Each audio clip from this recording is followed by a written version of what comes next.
Uric acid കൊണ്ട് ലൈംഗിക ശേഷിക്കുറവ് എങ്ങനെയാണ് ഉണ്ടാകുന്നത്?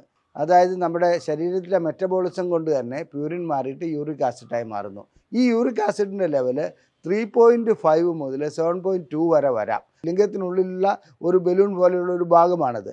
അതിന് വികസിക്കാൻ കഴിയാതെ വരുന്നു. അങ്ങനെ ലൈംഗിക ശേഷിക്കുറവ് അനുഭവപ്പെടുന്നു. ഇതോടൊപ്പം തന്നെ അവരുടെ ടെസ്റ്റോസ്റ്ററോൺ, മറ്റ് ഹോർമോണുകൾ എല്ലാം ടെസ്റ്റ് ചെയ്യേണ്ടതുണ്ട്. ഞരമ്പുകളുടെ കാര്യം ടെസ്റ്റ് ചെയ്യേണ്ടതുണ്ട്. യൂറിക് ആസിഡ് ഉണ്ടാകുന്നതോടുകൂടി ഞരമ്പുകൾക്കും ക്ഷതമേൽക്കാറുണ്ട്. അങ്ങനെ ഞരമ്പുകളുടെ കാര്യങ്ങൾ പരിശോധിക്കുന്നു. ഇതെല്ലാം പരിശോധിച്ചതിന് ശേഷം അവർക്കുള്ള യൂറിക് ആസിഡ് കുറയ്ക്കുവാനുള്ള ആഹാര നിർദ്ദേശം നൽകുന്നു. അതുപോലെ തന്നെ യൂറിക് ആസിഡ് കുറയാനുള്ള മരുന്നുകൾ നൽകുന്നു. അതിനോടൊപ്പം തന്നെ ലൈംഗിക ശേഷിക്കുറവ്, ലൈംഗിക ശേഷി വീണ്ടെടുക്കുവാനുള്ള മരുന്നുകളും നൽകുന്നു. ഇതാണ് അതിൻ്റെ ചികിത്സാ രീതികൾ. ഞാൻ ഡോക്ടർ അജയൻ വർഗീസ്, കോഴിക്കോട് ജില്ലയിൽ കുന്നമംഗലം പന്തീർപ്പാടത്തുള്ള institute of sexual and reproductive medicine എന്ന സ്ഥാപനത്തിൻ്റെ ഡയറക്ടറാണ്. ISRMലേക്ക് സ്വാഗതം. ഇന്ന് ഞാൻ നിങ്ങളോട് ചർച്ച ചെയ്യുവാൻ പോകുന്നത് യൂറിക് ആസിഡും ലൈംഗിക ശേഷിക്കുറവും എന്ന വിഷയത്തെക്കുറിച്ചാണ്. എന്താണ് യൂറിക് ആസിഡ്? യൂറിക് ആസിഡ് കൊണ്ട് ലൈംഗിക ശേഷിക്കുറവ് എങ്ങനെയാണ് ഉണ്ടാകുന്നത്?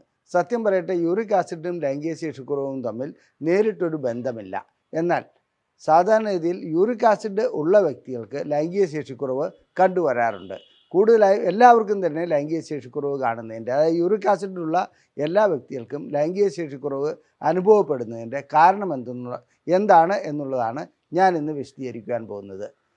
യൂറിക് ആസിഡ് എന്ന് പറയുന്നത് നമ്മുടെ ശരീരത്തിലെ പ്യൂരിൻ അഥവാ DNA, RNA എന്ന മുതലായ ഘടകങ്ങളിലെ ഒരു ഭാഗമാണ് പ്യൂരിൻ. ആ പ്യൂരിൻ തകർന്ന് അത് യൂറിക് ആസിഡായി മാറുകയാണ് ചെയ്യുന്നത്. അതായത് നമ്മുടെ ശരീരത്തിലെ മെറ്റബോളിസം കൊണ്ട് തന്നെ പ്യൂരിൻ മാറിയിട്ട് യൂറിക് ആസിഡായി മാറുന്നു. ഈ യൂറിക് ആസിഡിൻ്റെ ലെവല് 3.5 മുതൽ 7.2 വരെ വരാം. അതിൽ കൂടുതലാവുമ്പോഴാണ് നാം സാധാരണഗതിയിൽ ഒരു വ്യക്തിക്ക് യൂറിക് ആസിഡ് ഉണ്ട് എന്ന് പറയുന്നത്. അപ്പോൾ യൂറിക് ആസിഡ് ഒരു മാലിന്യമാണ്. അത് ശരീരത്തിൽ നിന്ന് നീക്കം ചെയ്യേണ്ട സാധനവുമാണ്. അത് സാധാരണഗതിയിൽ അങ്ങനെ നടക്കപ്പെടാത്ത ഒരവസ്ഥ വരുമ്പോഴാണ് ഗൗട്ട് എന്ന ഒരു അസുഖമുണ്ടാകുന്നത്. എന്താണ് ഗൗട്ട്? സാധാരണഗതിയിൽ ചെറിയ ജോയിൻറ്റുകളിൽ, ചെറിയ സന്ധികളിൽ വേദന അനുഭവപ്പെടുന്നു. അവിടെ ചുവന്ന് തടുത്ത് കാണപ്പെടുന്നു. ഇതെല്ലാമാണ് അതിൻ്റെ ലക്ഷണങ്ങൾ. കഠിനമായ വേദനയാണ് രോഗികൾക്ക് അനുഭവപ്പെടുന്നത്. സാധാരണഗതിയിൽ രോഗികൾ ഡോക്ടറെ സമീപിക്കേണ്ടതായി തന്നെ വരും. ആ വേദനയ്ക്ക് വേദന സംഹാരികളോ അല്ലെങ്കിൽ യൂറിക് ആസിഡ് താൽക്കാലികമായി വേദന സംഹാരികൾ നൽകുന്നു. യൂറിക് ആസിഡ് മൂലമുണ്ടാകുന്ന ഗൗട്ടിന് സാധാരണ ചെയ്യുന്നത് കണ്ടിന്യൂസ് ആയി കഴിക്കുവാൻ, നിരന്തരമായി കഴിക്കുവാൻ 1-2 മാസത്തേക്ക് ഗുളികകളും നൽകുന്നു. ഇതാണ് അതിൻ്റെ ചികിത്സാ രീതി. എന്നാൽ നാം അറിയപ്പെടാതെ പോകുന്ന മറ്റൊരു കാര്യമുണ്ട്. ഈ യൂറിക് ആസിഡ് ഉയരുന്നതോടുകൂടി ലൈംഗിക ശേഷിക്കുറവ് അനുഭവപ്പെടുന്നു. രണ്ടും രണ്ട് ദിശയിലാണെന്ന് മാത്രം. യൂറിക് ആസിഡ് എങ്ങനെയാണ് ഉണ്ടാകുന്നത്?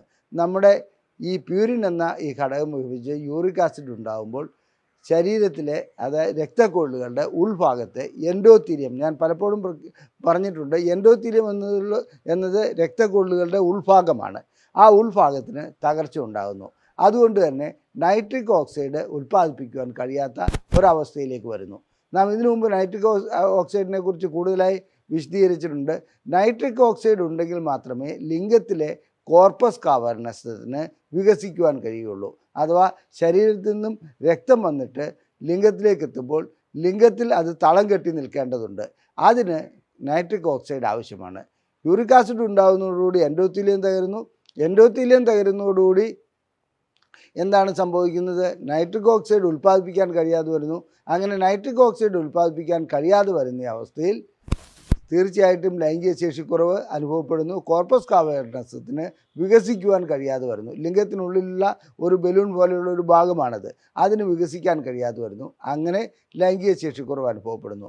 അപ്പോൾ നാം എന്താണ് ചെയ്യേണ്ടത്? സാധാരണഗതിയിൽ രോഗികൾ ലൈംഗിക ശേഷിക്കുറവുമായി ഇവിടെ എത്തുമ്പോൾ ഞങ്ങൾ എല്ലാ പരിശോധനകളും നടത്താറുണ്ട്. അതായത് അവരുടെ ലിപ്പിഡ് പ്രൊഫൈൽ നോക്കാറുണ്ട്. കൊളസ്ട്രോളിൻ്റെ 5 തരത്തിലുള്ള, അതായത് LDL, HDL, അതുപോലെ വെരി ലോ ഡെൻസിറ്റി ലിപ്പോപ്രോട്ടീൻ, അങ്ങനെയുള്ള എല്ലാം ഞങ്ങൾ പരിശോധിക്കാറുണ്ട്. അതുപോലെ തന്നെ ഞങ്ങൾ ചെയ്യാറുണ്ട് ലിവർ ഫങ്ഷൻ ടെസ്റ്റ്. ഇനി അതിനോടനുബന്ധിച്ച് ചെയ്യുന്ന ഒന്നാണ് യൂറിക് ആസിഡ് ടെസ്റ്റും, കിഡ്നി ടെസ്റ്റും. അങ്ങനെ എല്ലാ ടെസ്റ്റുകളും ചെയ്യാറുണ്ട്. എന്നിരുന്നാലും ഈ യൂറിക് ആസിഡ് ടെസ്റ്റ് ഹൈ ലെവലിൽ കാണുകയാണെങ്കിൽ ആ വ്യക്തികളോട് അവരുടെ ലൈംഗിക ശേഷിക്കുറവിൻ്റെ കാരണം അതാണോ എന്നുള്ളത് നാം പരിശോധിച്ച് നോക്കേണ്ടതുണ്ട്. മറ്റ് രീതിയിലുള്ള പരിശോധനകൾ, അപ്പോൾ യൂറിക് ആസിഡ് കൂടുതലായി കാണുന്ന വ്യക്തികൾക്ക് നാം ആഹാര നിയന്ത്രണമാണ് കൂടുതലായി നൽകാറുള്ളത്. എങ്ങനെയാണ് യൂറിക് ആസിഡ് ആഹാരത്തിൽ കൂടി വരുന്നത്? നാം കഴിക്കുന്ന ആഹാരത്തിൽ നിന്ന് തന്നെയാണ് ഈ യൂറിക് ആസിഡ് കൂടുതലായി ഉണ്ടാകുന്നത്. അതിൽ മാംസം, അതിന് റെഡ് മീറ്റ് ഒരു പ്രധാന ഘടകമാണ്. ചില മത്സ്യങ്ങൾ, സമുദ്ര ഉൽപ്പന്നങ്ങളായിട്ടുള്ള ചില കക്ക, അങ്ങനെയുള്ള സാധനങ്ങളെല്ലാം തന്നെ അതായത് യൂറിക് ആസിഡ് കൂട്ടുന്ന ഘടകങ്ങളാണ്. വളരെ അപൂർവമാണ് വെജിറ്റബിൾസിൽ കാണാറുള്ളത്. എന്നിരുന്നാലും ചില വെജിറ്റബിൾസിൽ യൂറിക് ആസിഡ് ഉണ്ടാകാറുണ്ട്.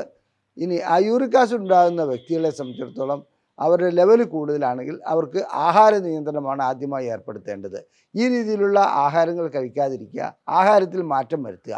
ആഹാരത്തിൽ മാറ്റം വരുത്തിയതിന് ശേഷം യൂറിക് ആസിഡിൻ്റെ ലെവൽ കുറയുന്നതോടുകൂടി അവരുടെ എൻഡോത്തീലിയം പഴയ രൂപത്തിലേക്കാവുന്നു. അതായത് ഇതിൽ കാണപ്പെടുന്ന നമ്മുടെ രക്തക്കുഴലിൻ്റെ ഉൾഭാഗത്തുള്ള ആ എൻഡോത്തീലിയത്തിന് അഥവാ ഉൾഭാഗത്തിന് തകരാറ് വന്നിട്ടുണ്ടെങ്കിൽ അത് പൂർവ്വസ്ഥിതിയിലേക്ക് വരുന്നതോടുകൂടി നൈട്രിക് ഓക്സൈഡിൻ്റെ ഉൽപ്പാദനം കൂടുതലാവുന്നു. അങ്ങനെ അവരുടെ ലൈംഗിക ശേഷി വീണ്ടെടുക്കുവാൻ കഴിയുന്നു. ചിലർക്ക് താൽക്കാലികമായി, അതായത് തുടക്കത്തിൽ തന്നെ കഠിനമായ ലൈംഗിക ശേഷി കുറവുണ്ടെങ്കിൽ ഞങ്ങൾ അതിനനുസരിച്ചുള്ള ട്രീറ്റ്മെൻറ്റ് നൽകാറുണ്ട്. അതായത് ഗുളികകൾ ഏതെല്ലാമാണോ വേണ്ടത്, ലൈംഗിക ശേഷിക്കുറവിന് ഉതകുന്ന ഗുളികകൾ നൽകാറുണ്ട്. ഇതോടൊപ്പം തന്നെ അവരുടെ ടെസ്റ്റോസ്റ്ററോൺ, മറ്റ് ഹോർമോണുകൾ എല്ലാം ടെസ്റ്റ് ചെയ്യേണ്ടതുണ്ട്. ഞരമ്പുകളുടെ കാര്യം ടെസ്റ്റ് ചെയ്യേണ്ടതുണ്ട്. യൂറിക് ആസിഡ് ഉണ്ടാകുന്നതോടുകൂടി ഞരമ്പുകൾക്കും ക്ഷതമേൽക്കാറുണ്ട്. അങ്ങനെ ഞരമ്പുകളുടെ കാര്യങ്ങൾ പരിശോധിക്കുന്നു. ഇതെല്ലാം പരിശോധിച്ചതിന് ശേഷം അവർക്കുള്ള യൂറിക് ആസിഡ് കുറയ്ക്കുവാനുള്ള ആഹാര നിർദ്ദേശം നൽകുന്നു. അതുപോലെ തന്നെ യൂറിക് ആസിഡ് കുറയാനുള്ള മരുന്നുകൾ നൽകുന്നു. അതിനോടൊപ്പം തന്നെ ലൈംഗിക ശേഷി വീണ്ടെടുക്കുവാനുള്ള മരുന്നുകളും നൽകുന്നു. ഇതാണ് അതിൻ്റെ ചികിത്സാ രീതികൾ. ഇനി മറ്റൊരു കാര്യം, നാം കഴിക്കുന്ന ആഹാരത്തിൻ്റെ കാര്യം ഞാൻ പറഞ്ഞു. ഇപ്പോഴുള്ള ഒരു പ്രവണത എന്താണെന്ന് വെച്ചാൽ മിക്കപ്പോഴും കീറ്റോ ഡയറ്റ് അങ്ങനെയുള്ള പല കാര്യങ്ങളിലേക്കും ജനങ്ങൾ പോകാറുണ്ട്. അതായത് നമ്മുടെ ശരീരഭാരം കുറയ്ക്കുവാനും മറ്റുമായിട്ട്. ഇങ്ങനെ കാണുന്ന ചില ആഹാര രീതികൾ വളരെ അപകടം പിടിച്ചതാണ്. കീറ്റോ ഡയറ്റ് അപകടമാണെന്നല്ല പറയുന്നത്. അതിൽ കണ്ടമാനം റെഡ് മീറ്റ് അങ്ങനെയുള്ള കാര്യങ്ങൾ ഉൾപ്പെടുത്തിക്കൊണ്ട് ചെറുപ്പക്കാർ ആഹാരം കഴിക്കുന്നതായി കാണാം. ഈ രീതിയിലുള്ളവർക്ക് അതായത് യൂറിക് ആസിഡ് ഉണ്ടാകുവാനും അതോടൊപ്പം തന്നെ ലൈംഗിക ശേഷിക്കുറവ് ഉണ്ടാകുവാനും സാധ്യതയുണ്ട്. ഒന്നുകൂടി പറയട്ടെ, യൂറിക് ആസിഡ് അല്ല ലൈംഗിക ശേഷിക്കുറവ് ഉണ്ടാക്കുന്നത്. യൂറിക് ആസിഡ് മൂലമുണ്ടാകുന്ന എൻഡോത്തീലിയൽ ഡാമേജാണ്. ഈ യൂറിക് ആസിഡ് വളരെയധികം കൂടുതലായി വരികയാണെങ്കിൽ അത് ഹൃദയത്തെ ബാധിക്കും. അതുപോലെ തന്നെ കിഡ്നിയെ ബാധിക്കും. കിഡ്നിയെ എങ്ങനെയാണ് ബാധിക്കുന്നത്? യൂറിക് ആസിഡ് ചില ക്രിസ്റ്റൽസായി മാറുകയും അത് കിഡ്നിക്കകത്ത് കല്ലായി രൂപപ്പെടുകയും ചെയ്യുന്നുണ്ട്. യൂറിക് ആസിഡ് സ്റ്റോൺ എന്ന് പറയുന്നത് സ്വാഭാവികമായിട്ടും അതിനകത്ത് കാണാറുണ്ട്. അങ്ങനെ കാണപ്പെടുന്ന കല്ല് കിഡ്നിയെ തകർക്കുന്നു. കിഡ്നികൾ തകരുന്നതോടുകൂടി ലൈംഗിക ശേഷി കുറവുണ്ടാകുന്നു. അതുപോലെ തന്നെ ഇത് ഹൃദയത്തെ ബാധിക്കുന്നുണ്ട്. ഹൃദയത്തിൻ്റെ ശക്തി കുറയുന്നതോടുകൂടി ലൈംഗിക ശേഷി കുറവുണ്ടാകുന്നു. അപ്പോൾ നേരിട്ടല്ലെങ്കിൽ കൂടി വൃക്കകളെ ബാധിക്കുന്നത് കൊണ്ട്, ഹൃദയത്തെ ബാധിക്കുന്നതുകൊണ്ട് യൂറിക് ആസിഡ് ലൈംഗിക ശേഷിക്കുറവുണ്ടാക്കുന്ന ഒരു ഘടകമാണെന്ന് നമുക്ക് പറയാം, നേരിട്ടല്ല എന്ന് മാത്രം. അപ്പോൾ ഈ രീതിയിലുള്ള ഏതെങ്കിലും മാറ്റം അവർക്ക് വന്നിട്ടുണ്ടോ? അതായത് അവരുടെ വൃക്കകൾക്ക് തകരാറ് വന്നിട്ടുണ്ടോ, ഹൃദയത്തിന് തകരാറ് വന്നിട്ടുണ്ടോ? ഇത് ഞങ്ങൾ ആ കൂട്ടത്തിൽ പരിശോധിക്കാറുണ്ട്. അങ്ങനെ അത്തരം പരിശോധനകൾ നടത്തുന്നതോടുകൂടി ഇദ്ദേഹത്തിൻ്റെ മെഡിക്കൽ ചെക്കപ്പ് ഏറെക്കുറെ പരിപൂർണമാകുകയും ആ മെഡിക്കൽ ചെക്കപ്പ് വഴിക്ക് നമുക്ക് അദ്ദേഹത്തിന് യൂറിക് ആസിഡ് വഴിക്ക് എന്തെല്ലാം അസുഖങ്ങളാണ്, അതായത് ഹൃദയത്തെ ബാധിച്ചിട്ടുണ്ടോ, വൃക്കകളെ ബാധിച്ചിട്ടുണ്ടോ, ഇതെല്ലാം നമുക്ക് അറിയുവാൻ കഴിയുന്നു. അതിനുശേഷം അതിനോടനുബന്ധിച്ച് അത്തരം അസുഖങ്ങൾക്കും ലൈംഗിക ശേഷിക്കുറവിനുമുള്ള ചികിത്സ നൽകുകയാണ് ഞങ്ങളിവിടെ ചെയ്യുന്നത്. പിന്നീട് യൂറിക് ആസിഡ് ചില വ്യക്തികളിൽ പാരമ്പര്യമായി കണ്ടുവരുന്നുണ്ട്. അത്തരം വ്യക്തികൾ വളരെയധികം സൂക്ഷിക്കേണ്ടതുണ്ട്. അവർ ആഹാര രീതി തുടക്കം മുതലേ നിയന്ത്രിച്ച് പോവുകയാണെങ്കിൽ അവർക്കങ്ങനെ യൂറിക് ആസിഡിൻ്റെ നിയന്ത്രണത്തിൽ കൊണ്ടുവരാൻ കഴിയും. ഇത്തരം വ്യക്തികളെ സംബന്ധിച്ചിടത്തോളം അവർ എത്ര ശ്രമിച്ചാലും ചിലപ്പോൾ നടക്കാതെ വരുന്ന ചില ഘട്ടങ്ങളും ഉണ്ടാകാറുണ്ട്. എന്നിരുന്നാലും ആഹാര രീതിയും അതിനോടനുബന്ധിച്ചുള്ള മരുന്ന് കൊണ്ടുള്ള ചികിത്സയും യൂറിക് ആസിഡിനെ നിയന്ത്രിക്കുവാൻ കഴിയും. എൻഡോത്തീലിയം തകർക്കാതിരിക്കുക, അതായത് നമ്മുടെ രക്തക്കുഴലുകളെ തകർക്കാതിരിക്കുക. രക്തക്കുഴലുകളുടെ ഉൾഭാഗം തകരുന്നതോടുകൂടി ലൈംഗിക ശേഷിക്കുറവ് മാത്രമല്ല, പ്രഷർ ഉടലെടുക്കാം, മറ്റ് അസുഖങ്ങൾ ഉടലെടുക്കാം, ഹൃദ്രോഗം ബാധിക്കാം, വൃക്കകളെ തകരാറിലാക്കാം. ഇതുകൊണ്ട് യൂറിക് ആസിഡ് എന്നത് നിസ്സാരമായി അവഗണിച്ച് കളയേണ്ട ഒന്നല്ല. അത് തീർച്ചയായിട്ടും നാം ഇടയ്ക്കിടയ്ക്ക് പരിശോധിച്ചുകൊണ്ടിരിക്കുക. പരിശോധിക്കുന്നതിലൂടെ അങ്ങനെ ഒന്നുണ്ടെങ്കിൽ അതിനനുസരിച്ചുള്ള ആഹാര രീതിയിൽ മാറ്റം വരുത്തുക, ചികിത്സ ചെയ്യുക. അതല്ലാതെ അവഗണിക്കേണ്ട ഒന്നല്ല. വെറും യൂറിക് ആസിഡ് അല്ലേ, അല്പം ജോയിൻറ്റ് പെയിൻ അല്ലേ, അല്ലെങ്കിൽ ചെറിയ വേദനയല്ലേ, അത് വേദന സംഹാരി മാത്രം കഴിച്ച് മാറ്റിക്കളയാമെന്നുള്ള ഒരു തെറ്റിദ്ധാരണയിലേക്ക് പോകരുത്. മാരകമായ പ്രശ്നങ്ങൾ ഉണ്ടാക്കാൻ കഴിയുന്ന ഒന്നാണ് യൂറിക് ആസിഡിൻ്റെ ലെവൽ ഉയരുക എന്നുള്ളത്. എൻ്റെ ഈ വീഡിയോ നിങ്ങൾക്ക് ഇഷ്ടപ്പെട്ടുവെങ്കിൽ നിങ്ങളുടെ സുഹൃത്തുക്കൾക്ക് ഇത് ഷെയർ ചെയ്ത് കൊടുക്കുക. ലൈംഗിക പ്രശ്നങ്ങൾക്ക് എല്ലാ രീതിയിലുള്ള ചികിത്സ നൽകുന്ന ഒരു സ്ഥാപനമാണ് ISRM. നിങ്ങൾക്ക് ചികിത്സ ആവശ്യമുണ്ടെങ്കിൽ ഈ കാണിച്ചിരിക്കുന്ന നമ്പറിൽ നിങ്ങൾ വാട്സപ്പ് ചെയ്യുക.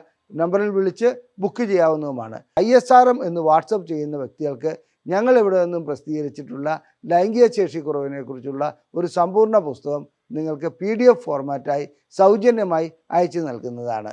നന്ദി, നമസ്കാരം.